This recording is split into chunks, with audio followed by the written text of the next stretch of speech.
بسم اللہ الرحمن الرحیم۔ السلام علیکم and welcome to my channel Iqra شور کی باتیں۔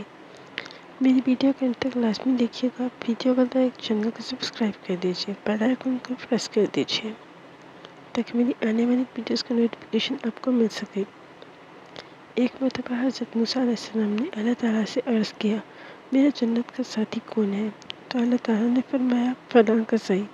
نہ کسی ابدال کا نام، نہ کسی کتب کا نام، نہ شہید کا نام، نہ ہی محدث کا نام، کہا فلاں کا صحیح۔ حضرت موسیٰ علیہ السلام بہت حیران ہوئے، پھر اس قصائی کو دیکھنے چلے گئے۔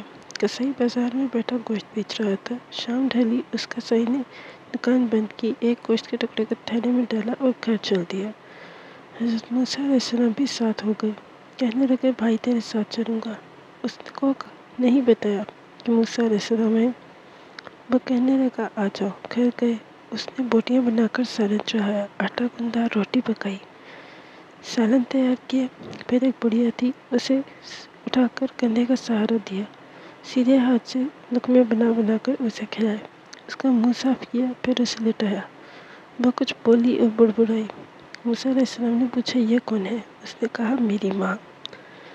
سب کو اس کی ساری خدمت کر کے جاتا ہوں اور رات کو آ کر پہلے اس کی خدمت کرتا ہوں، اب اپنے بچوں کو دیکھوں گا۔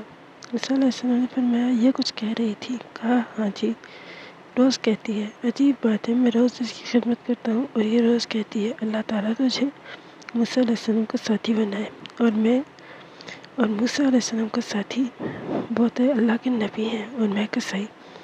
آپ نے کہا تمہاری ماں کی دعا اللہ تعالیٰ نے قبول کر لی ہے، میں ہی موسیٰ علیہ السلام ہوں، اور اللہ تعالیٰ کہتا ہے جنت میں تم میرے ساتھی ہوگے۔